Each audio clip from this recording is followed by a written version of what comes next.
ভারতবর্ষ ভাগ হওয়ার পর ২২৭ দিন পর্যন্ত একটি স্বাধীন ও সার্বভৌম রাষ্ট্র ছিল স্টেট অফ কালাত বা বালুচিস্তান। তারা পাকিস্তানের অংশ হতে চায়নি এবং পাকিস্তানের প্রতিষ্ঠাতা মোহাম্মদ আলী জিন্নাও সেই সময় তাতে সায় দিয়েছিলেন। কিন্তু ব্রিটিশদের চলে যাওয়ার পর ভারত বা পাকিস্তানের স্বতন্ত্র শাসক রাজাদের শাসনে থাকা রাজ্যগুলোর পক্ষে স্বাধীন থাকা আর সম্ভব হয়ে ওঠেনি। বালুচিস্তানের একটা বিশাল অংশ শীতল মরুভূমি, যা ইরানি মরুভূমির পূর্ব প্রান্তে অবস্থিত। বর্তমানে পাকিস্তানের বালুচিস্তান প্রদেশ, ইরানের সিস্তান বালুচিস্তান প্রদেশ এবং আফগানিস্তানের একটি ছোট অংশে বিভক্ত প্রাচীন বালুচিস্তান। আফগানিস্তানের নিমরুজ, হেলমান্দ এবং কান্দাহারও আগে বালুচিস্তানের অংশ ছিল। বালুচরা সুন্নি মুসলমান, এমনকি শিয়া অধ্যুষিত ইরানের সিস্তান এবং বালুচিস্তান প্রদেশেও বলোচ সুন্নি মুসলমানদের বাস রয়েছে। পাকিস্তান প্রতিষ্ঠার পর থেকেই বালুচিস্তানে বিদ্রোহের সুর উঠতে থাকে। সেখানে চীনের প্রবেশের পর থেকে পরিস্থিতি আরও জটিল হয়ে উঠেছে। পাকিস্তান চীনকে বালুচিস্তানের গোয়াদর বন্দর ব্যবহারের সুযোগ দেওয়ার পর থেকেই স্থানীয় বালুচরা এর বিরুদ্ধে প্রতিবাদ করে আসছে। বালুচিস্তান বরাবরই পারস্য এবং ভারতীয় সাম্রাজ্যের মধ্যে স্যান্ডউইচের মতো একটি অবস্থানে ছিল। এমনকি উত্তরের প্রতিবেশী আফগানিস্তানকেও এই দুই সাম্রাজ্যে ঘটা যুদ্ধের প্রভাব বইতে হয়েছে। তবে আফগানিস্তানের মতো আত্মরক্ষার প্রাচীর হিসেবে পাহাড় নেই বালুচিস্তানের। প্রসঙ্গত, কালাতকে অনেকেই পাকিস্তানের হায়দ্রাবাদ বলে আখ্যা দিতেন। কালাত একটা স্বাধীন দেশীয় রাজ্য ছিল, যা পাকিস্তানের অংশ হিসেবে সে দেশের সঙ্গে যোগ দিতে রাজি হয়নি। এদিকে হায়দ্রাবাদও ভারতে যোগ দিতে অস্বীকার করেছিল। অনেকেই দাবি করেন ভারতের সঙ্গে যোগ দিতে চেয়েছিলেন কালাতের খান, কিন্তু জওহরলাল নেহরু সে বিষয়ে সম্মত হননি। অনেক ইতিহাসবিদ আবার এই তত্ত্বের বিরোধিতা করে জানিয়েছেন এর নেপথ্যে কোনো ঐতিহাসিক প্রমাণ নেই। তাদের মতে কোনো দেশেরই অন্তর্ভুক্ত হতে না চাওয়া কালাত নিজেদের স্বাধীন রাষ্ট্র হিসেবে দেখতে চেয়েছিল, কিন্তু স্বাধীন বালুচিস্তানের সমর্থন করেছিলেন জিন্নাহ। মোহাম্মদ আলী জিন্নাহ কালাত ও হায়দ্রাবাদকে আইনি পরামর্শ দিয়ে জানিয়েছিলেন 1947 সালের 15ই আগস্ট ব্রিটিশ শাসনের অবসানের পরেও তারা স্বাধীন সার্বভৌম রাষ্ট্র হিসেবে থাকতে পারে। কিন্তু দুই ক্ষেত্রেই কোনো রকম সমঝোতা সম্ভব হচ্ছিল না। শেষ পর্যন্ত 1948 সালের 13ই সেপ্টেম্বর সামরিক অভিযানের পর ভারতের অংশ হয় হায়দ্রাবাদ।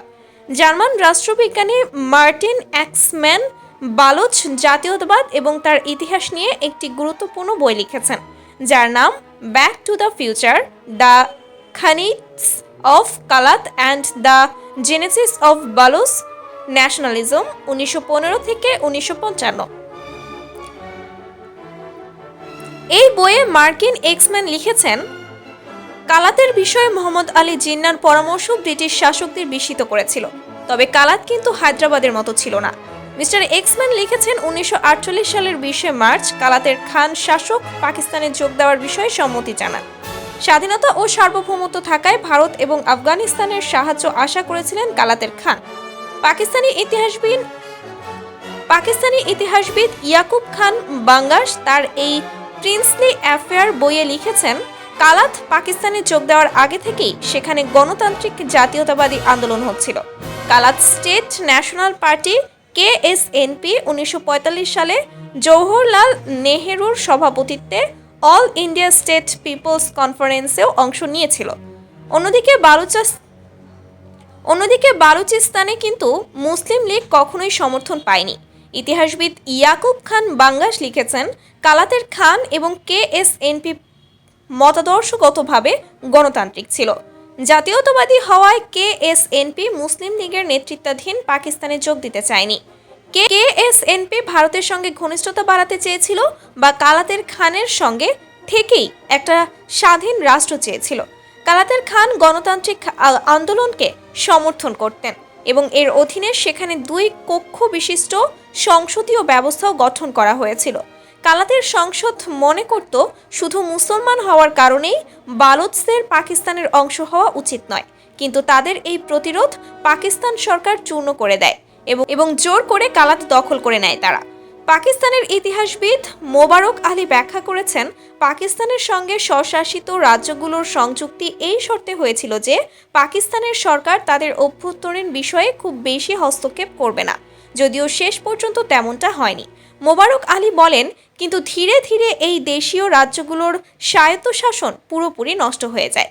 এর ফলে অনেক স্বশাসিত রাজ্যই নিজেদের মৌলিক পরিচয় হারিয়ে ফেলে। বালুচিস্তানও এই স্বশাসিত রাজ্যগুলোর মধ্যে একটা ছিল। বালুচিস্তান কিন্তু কোনোভাবেই পাকিস্তানে যোগদানের পক্ষে ছিল না। পাকিস্তান তো জোর করে তাদের অন্তর্ভুক্ত করেছে।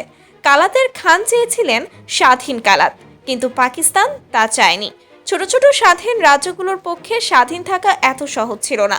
মোবারক আলীকে প্রশ্ন করা হয়েছে, মোহাম্মদ আলী জিন্নাহ প্রথম দিকে স্বাধীন ও সার্বভৌম কালাতের সমর্থক ছিলেন, কিন্তু পরে কেন তিনি তার মত পরিবর্তন করেন? এমনটা কেন হয়েছিল? এর উত্তরে ওই ইতিহাসবিদ বলেছেন, দেখুন, রাজনীতিতে কোনো একটা জিনিস থাকে না, রাজনীতিতে কোনো একটা জিনিস স্থায়ী থাকে না। সময়ের সঙ্গে সঙ্গে বিষয়গুলো বদলায়, তাই নেতাদের বক্তব্য ধরে রাখা ঠিক না। পাকিস্তান প্রতিষ্ঠার পর বালুচিস্তানের প্রতি জিন্নাহর মনোভাব একেবারে অন্যরকম হয়ে যায়। জিন্নাহ জোর করে কালাতকে পাকিস্তানে অন্তর্ভুক্ত করেছিলেন। ভৌগোলিক দিক থেকে বালুচিস্তানের পাকিস্তানে অন্তর্ভুক্ত হলেও সেখানকার মানুষের মন কিন্তু একীভূত হয়নি। স্বশাসিত ছোট রাজ্যগুলোর নিজস্ব কোনো মর্যাদা ছিল না। জুনাগড়ের নবাব পাকিস্তানে যোগ দিতে চেয়েছিলেন, কিন্তু জুনাগড় যেখানে রয়েছে সেখান থেকে পাকিস্তানের অংশ হওয়া সহজ ছিল না। ঠিক একইভাবে কালাত যেখানে অবস্থিত সেখান থেকে ভারতের অংশ হওয়া অসম্ভব ছিল। যে কারণে জিন্নাহ কেন মত বদলান? পাকিস্তানে ভারতের সাবেক হাই কমিশনার এবং ইতিহাসবিদ TCA রাঘবনকেও এই প্রশ্ন করা হয়েছিল।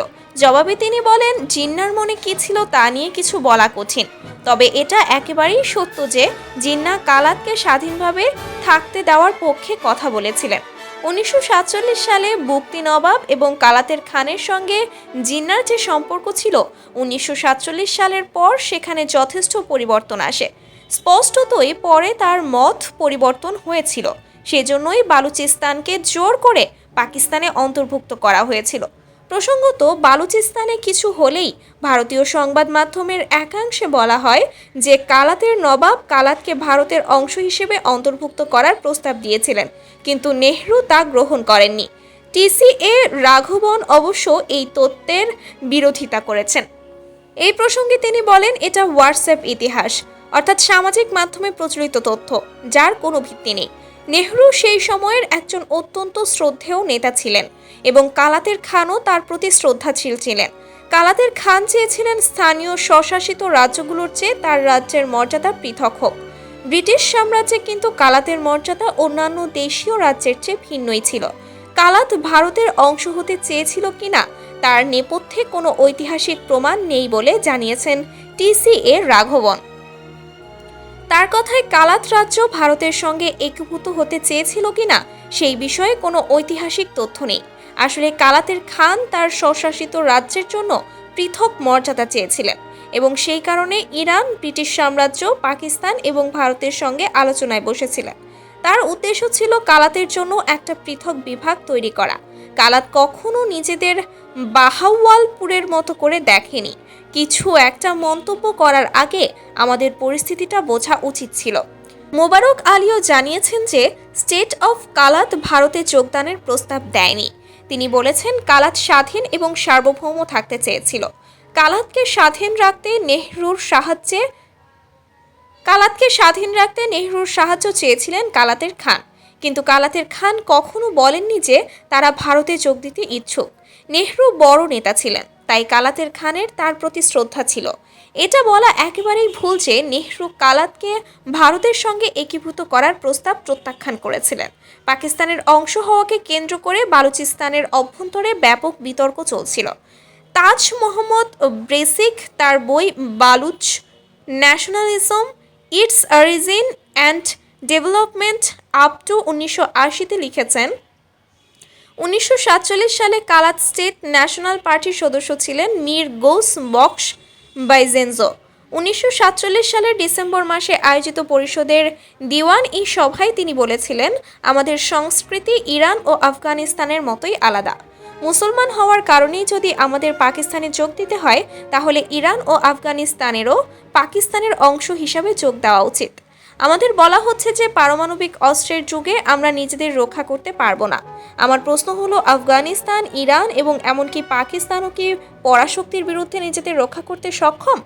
আমরা নিজেদের রক্ষা করতে পারি না, কিন্তু এমন আরও অনেক দেশ রয়েছে যারা নিজেদের রক্ষা করতে পারে না। বালুচিস্তানের নেতা এবং ইতিহাসবিদ গুলখান নাসের তার বই তারিখ-ই-বালুচিস্তানে লিখেছেন, 1948 সালের 27শে মার্চ অল ইন্ডিয়া রেডিও ভিকে মেননের সংবাদ সম্মেলনের খবর প্রচার করে। তাকে ভিকে মেননকে উদ্ধৃত করে অল ইন্ডিয়া রেডিও জানায়, 2 মাস আগে কালাতের খান বালুচিস্তানকে ভারতের সঙ্গে একীভূত করার অনুরোধ নিয়ে দিল্লি এসেছিলেন, কিন্তু সেই অনুরোধ প্রত্যাখ্যান করা হয়েছিল। এ বিষয়ে গুলখান নাসের তার বইয়ে কালাতের খান আহমেদ ইয়ার খানকে উদ্ধৃত করে লিখেছেন, এটা একটা সাদা মিথ্যা। এর উদ্দেশ্য ছিল কালাত ও পাকিস্তানের মধ্যে শত্রুতা সৃষ্টি করা। দ্বিতীয় উদ্দেশ্য ছিল এই মিথ্যা রিপোর্টের মাধ্যমে পাকিস্তানের উত্তেজিত করা, যাতে তাড়াহুড়ো করতে গিয়ে এমন কিছু একটা হয় যে ভারত হায়দ্রাবাদে একটা সুযোগ পেয়ে যায়। তবে এর আগেও কালাতের খান ও ভারতের নাম একসঙ্গে জুড়েছিল। কালাতের আহমেদ ইয়ার খান এবং পাকিস্তানের মধ্যে আলোচনার সময় বলা হয়েছিল যে ভারতে যোগদানের বিষয়টা আনাটা পাকিস্তানের সঙ্গে আলোচনার আবহে একটা কৌশল ছিল। কালাত পাকিস্তানের সঙ্গে যুক্ত হওয়ার প্রায় 6 মাস পরে হায়দ্রাবাদকে ভারতের অংশ করা হয়। আহমেদ ইয়ার খান সম্পর্কে পাকিস্তানের দায়িত্বপ্রাপ্ত তৎকালীন 1947 ব্রিটিশ হাইকমিশনার লরেন্স গ্রাফটি স্মিথ বলেছিলেন, ভারত ও আফগানিস্তানে কালাতকে জুড়ে দেওয়া নিয়ে গুজব অস্বীকার বিষয়টা এটাই প্রমাণ করে যে কালাতের খান পাকিস্তানের সঙ্গে আলোচনায় বসার জন্য একে কৌশল হিসেবে ব্যবহার করেছিলেন। এটা বিশ্বাস করার যথেষ্ট কারণ আছে যে আহমদ ইয়ার খান ভারত এবং আফগানিস্তান দুই দেশের প্রতি প্রেমের ভাব দেখাচ্ছিলেন, কিন্তু তাতে কোনো গুরুত্ব ছিল না। এছাড়াও 1947 সালের 14ই আগস্ট তৎকালীন গভর্নর জেনারেল ভারতীয় স্বাধীনতা আইন 1947-এর অধীনে একটা আদেশ জারি করেছিলেন। সেখানে উল্লেখ করা হয়েছিল ভারত কালাতের পরিস্থিতি নিয়ে প্রশ্ন তুলতে পারবে না এবং পাকিস্তান ডুরান্ট লাইন ও ম্যাকমোহন লাইন নিয়ে প্রশ্ন পারবে না।